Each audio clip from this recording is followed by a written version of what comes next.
Yeah, labels are a limit. Like if you just think about what a label is, it's a constraint. It's a way of understanding and categorizing something. I put a label, that person has ADHD. I understand them and how they act and what they're capable of. When you're dealt that particular hand in life, and then you live in a world that tells you the way to be successful is school, grades, corporate America, like fitting in, but the cards you have don't lend for that. It's hard because that label it feels true, right? The labels that we never even think to question become our true prisons, because you can't leave the prison cell, even if it's unlocked, if you don't realize that it's a prison cell. Welcome to Under Pressure, the podcast about becoming better men when it counts. I'm Cody Laughlin. And I'm Brian Alfaro.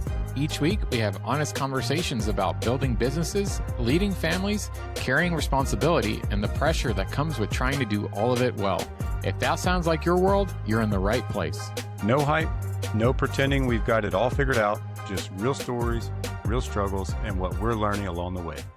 Let's get into it. Before we get started, if today's topic resonates with you, you'll probably enjoy The Forge. It's our free weekly newsletter where we share lessons, stories, and practical ideas around business, family, responsibility, and becoming better men.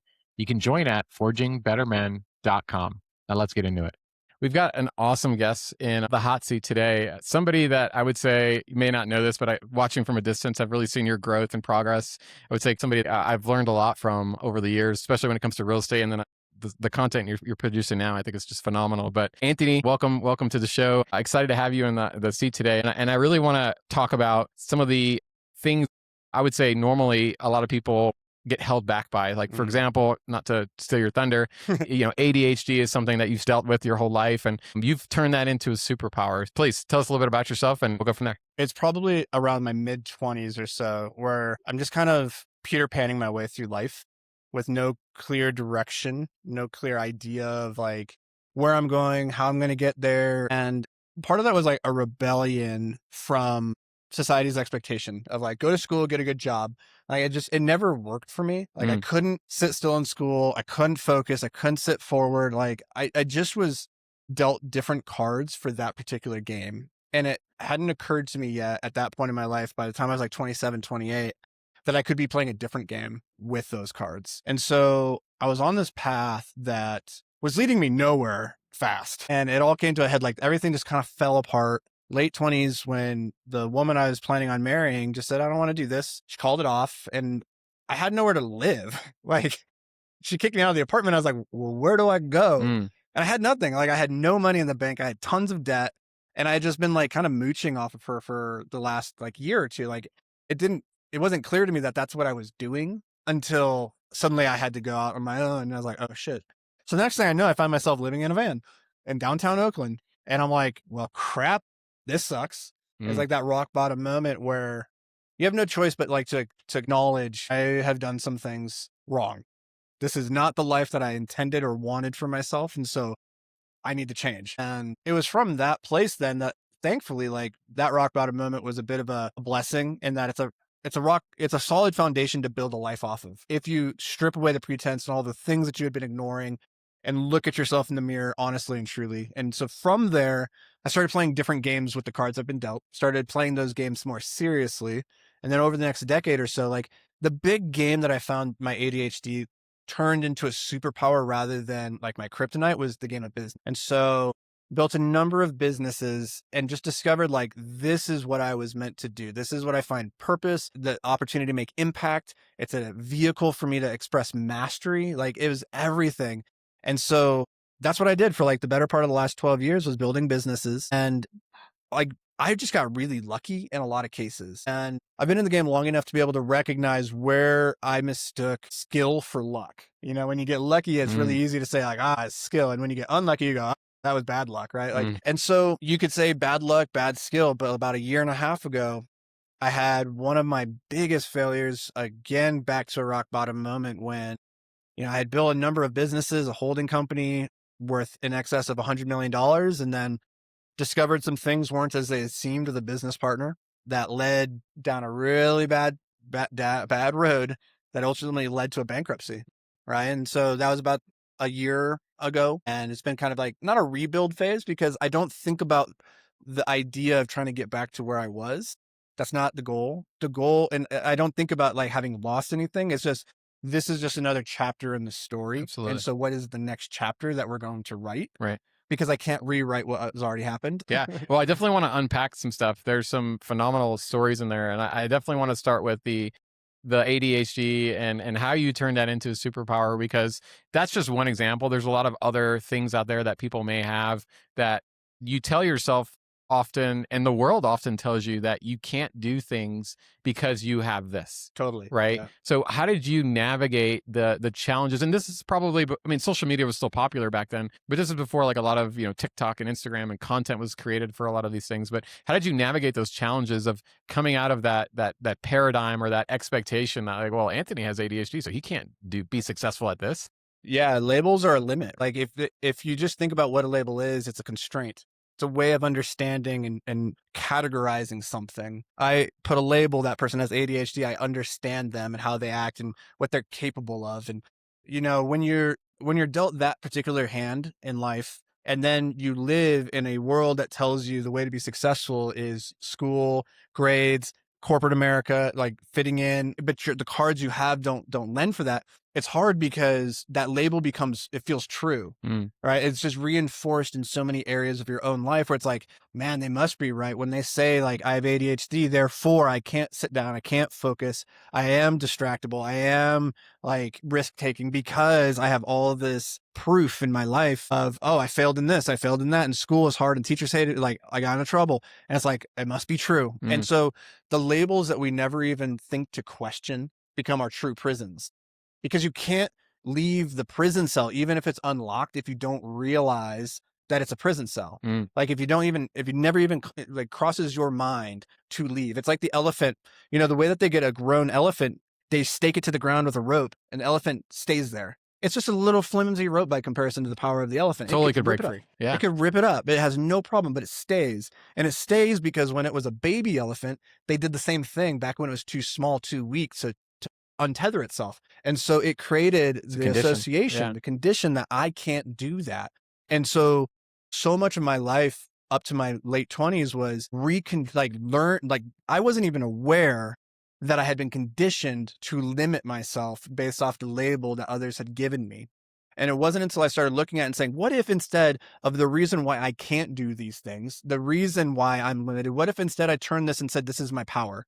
And so it actually started by first just telling myself ADHD is my superpower, even before it was necessarily true, right? Because our beliefs shape our reality far more than reality itself. And so whether you think you can or you think you can't, and I went into this, I was like, you know what? I'm tired of believing that ADHD is my weakness. I'm just going to assume that it's my superpower and I've been playing the cards wrong.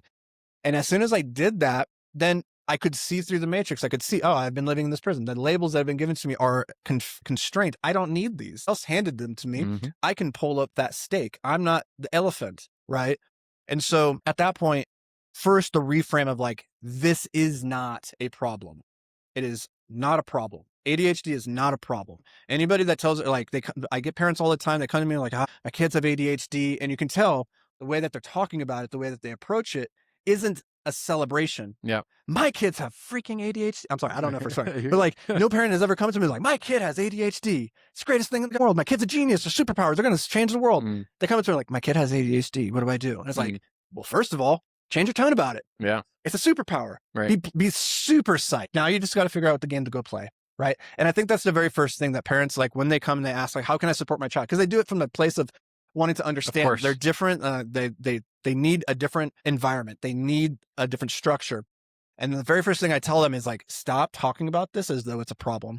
Start talking about it as though it's their opportunity, as though it is their superpower, and it will become that. The 7 Habits of Highly Effective People. Stephen Covey talks about this. He gives an example of, I believe it was his son who was not really good at baseball, and he was labeling his son, telling him like he needs to be good at baseball. He needs to be good at baseball. We expect you to be good at baseball, putting this pressure on his son. And the second he removed that label and told his son, hey, just go out there and have fun, have a good time, he started being really successful at baseball and ended up getting like a college scholarship to play baseball. So it's really interesting to hear you say and kind of provide a little bit of affirmation to that mindset, that paradigm, that those labels that we often give people our spouses, our partners, business partners, kids especially, they're really dangerous when if you're not really careful. Because there are arguably probably some positive labels that you can use and maybe can help people kind of grow. But more times than not, especially in the society we live in, where people feed on negativity, Mhm. those labels can be very dangerous, especially for youth, for young people that are that are still figuring out their way through the world, Mhm. that are living their life on social media very often and getting a lot of their affirmations and the labels from their friends and their family. I just think that as a society, we have to be a little bit more careful with the labels that we put on other people, Yeah, because then we're impacting other people. But even more importantly, the labels that we decide we want to accept that the world is maybe trying to put on us. And exactly. I think that's hard because you mentioned that it took you until your early mid 20s. So you went, if you live 100 years old, you went Yeah. 25% of your life Yeah. accepting that label, breaking through and being free, so to speak, from that label. I think it's probably easier said than done. Was there anything that you did, or was it just like a light bulb moment where you just like, you know what? Screw this. I'm done with this. I mean, it's really easy to look in hindsight and create like a story around the light bulb moment where everything just like suddenly clicked and changed. And honestly, like it's probably a bit of revisionist history. I don't think that there was just like this dramatic moment of transformation. It was a slow culmination of small, seemingly inconsequential things that eventually stacked up to become irrefutable. And like to your point that you said a couple of things that I think are so important, which is the labels that we put onto other people, not just the negative labels, but also the positive labels, right? Like the Stephen Covey saying, you're going to be a great baseball player, or telling your kid, you're so smart, you're going to go to Harvard. Like those are great labels. They're Theory, met with good they're intention. meant with good Yep. intentions, but in the same way, labels constrain. Mhm. Labels are a They prison. set They expectations. set an expectation. Yep. Now you have to live into that. And that is inherently constraining. And so, and that's not to say that you don't give your kids like the biggest label that they can live into, right? Like you want them to live into the infinite potentiality of life. And it's like, you could do anything. Yeah. You're amazing. You're incredible. And you have the ability because you try hard. You think you care. You have all these great attributes and you can do whatever you want to. And like, if you don't want to, that's okay too. Like it's your life. You get to choose how you play it. And I think that's the message more kids need to hear just in general is like life can be whatever you want to be. And you get to like not only choose the games you want to play, but you get to create the rule set by which those games are played. Hmm. So you can create a structure whereby you cannot lose because you've rigged the games that you play. Right. And that's like in a nutshell, it's a beautiful thing. But like something else you said, I just read about this study this morning. I'm going to butcher the numbers on this, but what they were looking at was romantic relationships and the Okay. likelihood of those relationships failing over time, and like what led to higher rates of divorce or marriages that thrived and sustained over time. And one of the things was, what is the expectation of the other person's potential that you are casting onto them? If I think my partner is anxious and overly emotional and it tends to go off the handle too easily, I have like these labels that I kind of assess to their personality. It becomes the label that they live into. And slowly but surely they live up to those expectations that you set for them.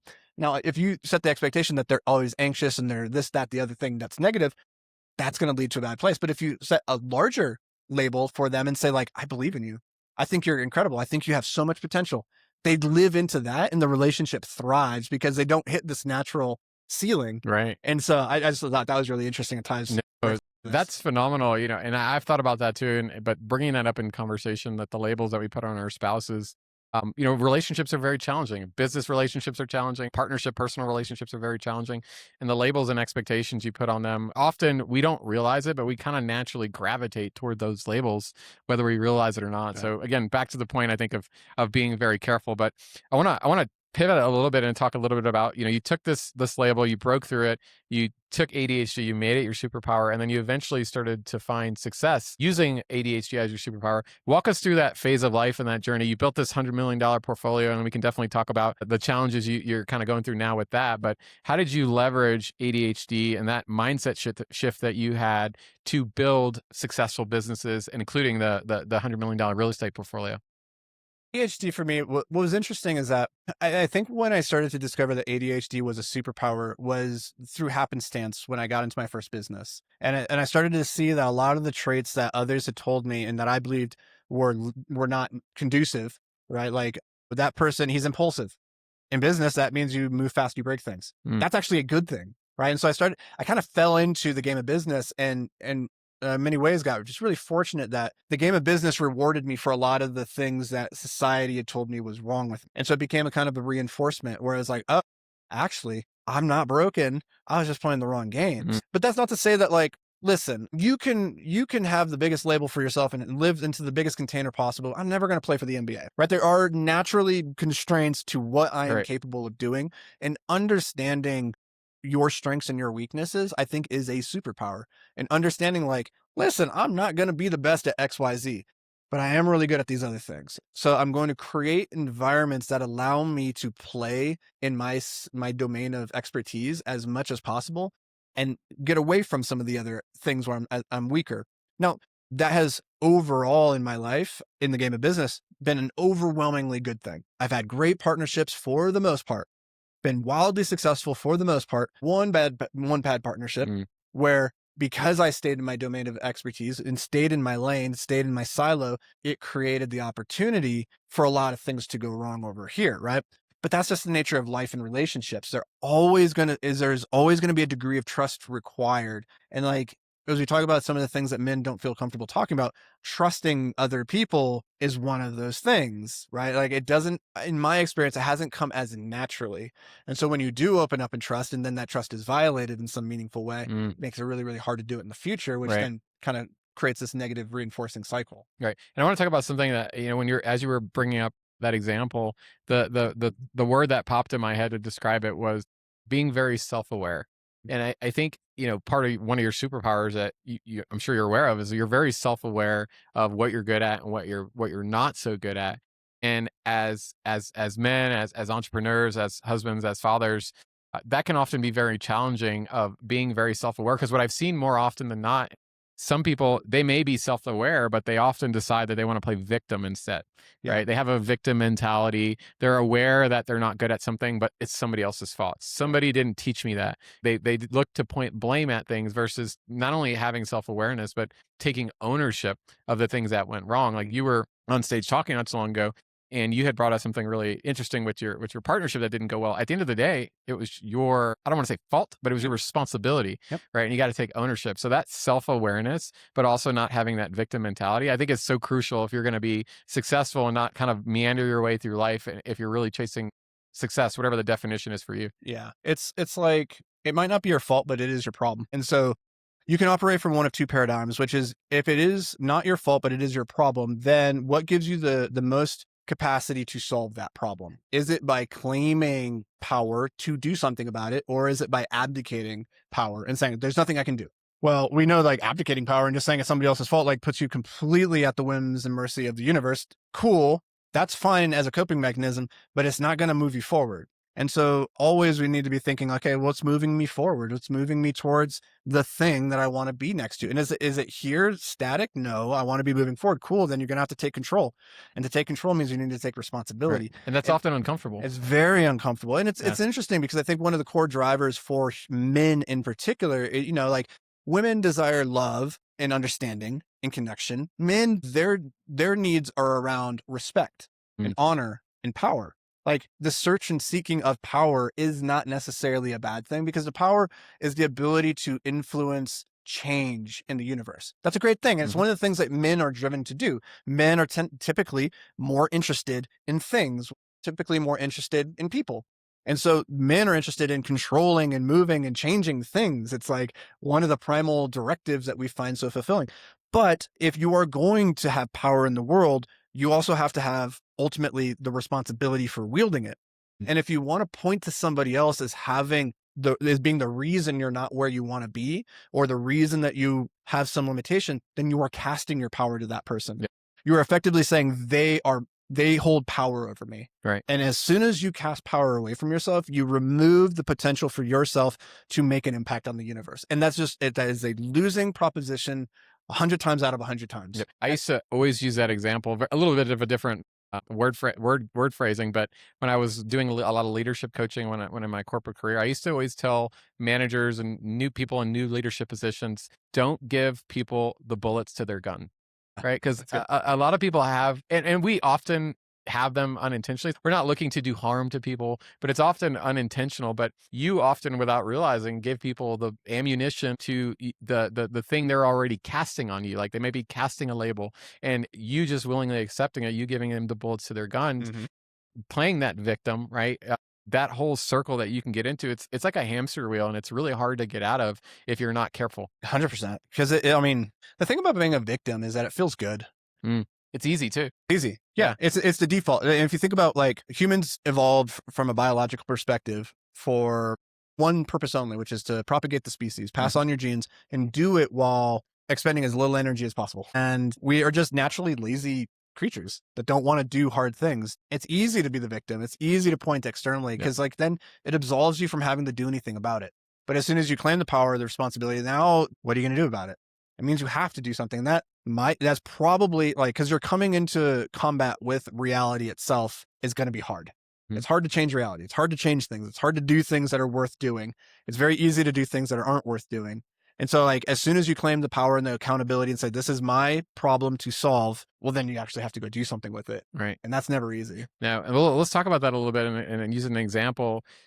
Opening up a little bit of a painful wound you've been dealing with for the last year. You built a $100 million portfolio and found out that things weren't as they seem, so to speak. Walk me through, some of the feelings you sort of felt in that first moment. Did you ever have like a moment where you felt a little bit of that sort of victim mentality and you had to have that self-awareness? And then how have you navigated, I would say personally, because there's a lot of people that we want to listen to the show that have maybe going through challenges. Maybe they're not $100 million challenges. Maybe they're $1 million challenges, or maybe they're bigger than that, but getting advice. What advice would you give yourself? I would say, looking back 24 months ago, if you kind of saw this around the corner and you could go back in time and say, hey, it's too late to stop this train. It's already happening. But here's what I want to tell you that you're going to be dealing with. And here's how you can best position yourself to be ready for it. Well, like it's interesting. So Gary Vee used to talk about this idea of like radical accountability and how if he was walking down the street and he got hit by a meteor, he would immediately take responsibility and be like, that was my fault. I shouldn't have been standing there. I made a series of decisions that throughout my day that brought me to this moment. It's therefore my fault. That's true, maybe, but it's not super helpful in the grand scheme of like, it's really impractical. Like in my situation, I had a business, like you can have people that do malicious, nefarious things that hurt you. And it might not be your fault. Again, like, but it is your problem. And in that moment, I looked at it and I was like, okay, I've been hurt by this other person. It does me no good to dwell on that. I'm bleeding out. I need to take care of my wounds. Other people are hurt. I need to go help those other people as best as I can. And yes, that person is over there and they did a terrible thing. I'm going to make it so that they can't hurt me again. I'm going to move on. I'm going to deal with the wounds. And I'm going to accept that there are certain things that I did that enabled that person to hurt. But I'm not going to fixate on who was right, who was wrong, what I could have done differently and all that stuff. Like there's lessons to be unpacked, but you need to take the parts of the lessons that serve you and drop the baggage. And in that particular case, there's so much shame. There's so much guilt that's associated with, I'm an idiot. I should have caught this. How could I not have seen this before? There were signs. Surely I missed them. Like there's so many things, especially as we create these identities around being high achievers that always find the answers, that others look to be a provider. They look to us for strength and problem power. solvers. Yeah. And then in that situation, it's like, oh my God, I've let them all down, right? You come up against this side of your identity. It's like, what does this all mean? Who am I now? If I can't fulfill this one core aspect of my personality, which I've attached all my worth to, who am I? Right. And so you're dealing with all that, those feelings simultaneously. But like, there was no point in that journey where I sat down and just went and just played victim. Like there was points where I was sad and there was points where I was upset, and it's okay to feel those things without necessarily labeling those things and associating a deeper meaning to those things. And that was really helpful for a time because, when I first found out what my partner had done, there was like 6 months where there was things I could do. There was actions to be taken that needed to be taken to like try to get the lifeboats into the water, get as many people onto the boats as possible. So when the Titanic is sinking, the captain doesn't sit there like, oh my God, what have I done? I've messed up. He's like, I need to get people, as many people as I can. And you go into action mode. And then on the backside of that, once there's time and there's a space, you have to make it a priority to unpack. Reflect. I took all the emotional baggage, and at the time I took it and put it all on the shelf, and I said, I'm going to put this here. I don't have time for it. I need to act. I need to save as much as I can. And then once that had passed, I knew I needed to take it off the shelf and actually look at it and sit with it. And so I did that after filing bankruptcy for a couple of months, just sat with it and didn't try to do anything, didn't try to engage through it, didn't try to execute, didn't try to like fix it and make it right, or like jump straight into the next thing to prove that it was all like a fluke and that I'm actually not the failure. Like just sat and processed. And to your point, like become a self-aware, like introspect. You have to actually look at the thing. And in looking at it, you can take the parts that you like and say, I like that part. I don't like that part. And like, oh, I'm going to leave that. I'm going to leave that behind. But most guys that I know, they don't make the time for that. They come out of the traumatic event and they go straight into the next thing to try and prove it was all a fluke, And the same thing can happen not just with a negative event. Like it's happened with selling businesses. I've sold businesses where the back end of it, you just feel so empty because like this event that should have made you happy. Now you're like, now what do I do? Like this, I built this thing. My identity was tied into it. Now what? And why do I feel bad? Like I can't talk to anybody about this because boo hoo for you. You just Sorry, you made a bunch of money. Yeah. Oh, sucks. Just sucks. Like be great, right? And you're like, but it's the same thing. If you don't make time to unpack and process, then you carry that trauma with you into perpetuity. And it's just a matter of time until like, what do they say? The beatings will continue until morale improves. Well, the lessons will continue until you learn them. And so if you don't take the time to unpack them, you're setting yourself up to have to relearn that same lesson at some point in the future. The lesson for me in that particular instance was you can't stay in your silo and you can't turn a blind eye because you're uncomfortable with the idea of confrontation with another person or uncomfortable with the idea of communicating and having a hard conversation with another person, which as a guy, in a relationship, like take it outside of the business partnership, look at your relationship with your wife. She probably wants to talk about things far more than you do. Sure. Your natural default is like, I would rather not talk about this. I'd rather go do something else right now because that makes me uncomfortable. Yep. And by doing that on a long enough time frame, eventually she comes to the point where she's like, there's no. One of the things that I would say too, you had some early failures as well because of, you had to overcome the ADHD and you were living in a van for a while. Those early failures that you've had, whether they be personally or also in business, they likely helped you navigate the $100 million loss that you went through without realizing it or not. Like the challenges, you having to overcome that. It wasn't your first time overcoming a big challenge. Like getting out of ADHD and realizing it's a superpower and other businesses you've overcome. This was, I hate to say, just another thing. It's just another notch in the belt, another chapter. Notch. Yeah. The bigger life that you are asking for comes with bigger failures. Yep. It was that old saying, right? Like the success is built on a mountain of failures. Yeah. And, it's exactly. The people you look up to are only standing on a larger pile of failure than you. Right. And like one of the biggest things that I repeat to myself is do not wish for your dreams to come true until you are able to bear their burden. Nothing is worse than achieving your dream, but not being able to bear the weight of it and then getting crushed underneath of it. The thing that you wanted more than anything else, you weren't strong enough yet to hold it.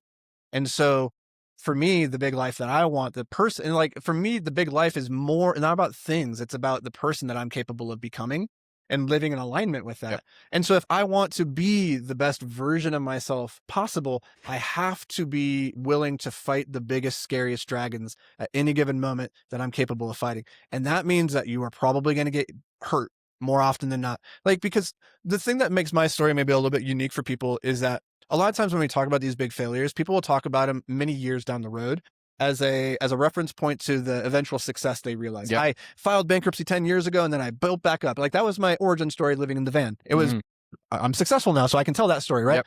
But telling the bankruptcy and the partnership failure story is a bit different in the sense that it's like, I'm going through it right now.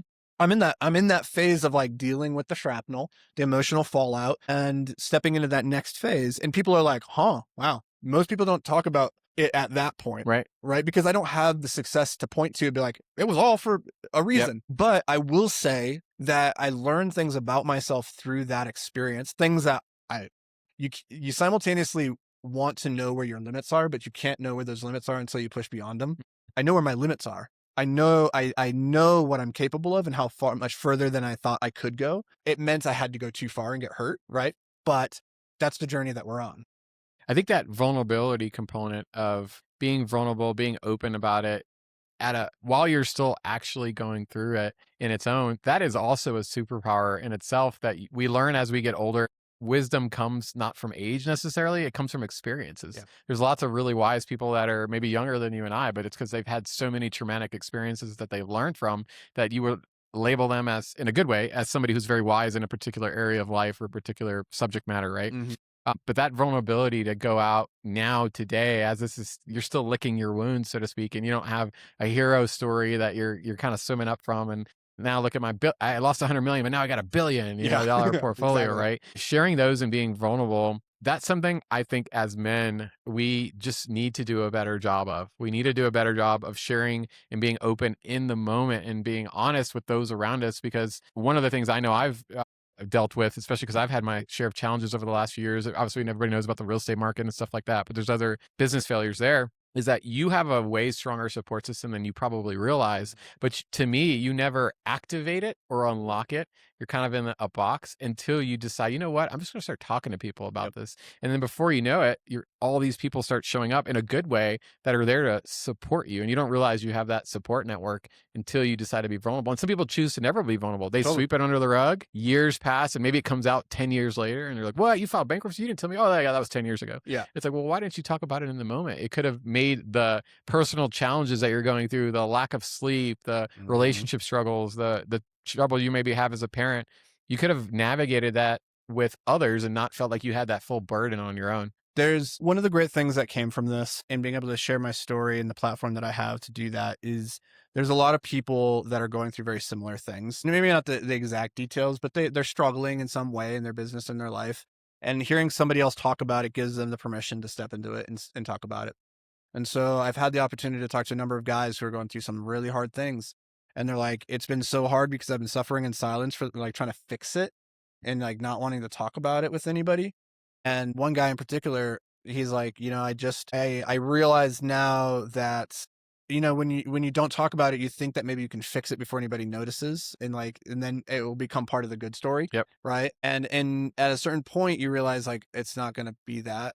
I have to admit what's happened. I have to come clean about all this stuff to everybody and like just put it out there. And he's like, I did that. And he's like, honestly, it's like the biggest weight off of my shoulder. He's like, I'm still in the midst of the problem. The problem hasn't resolved itself.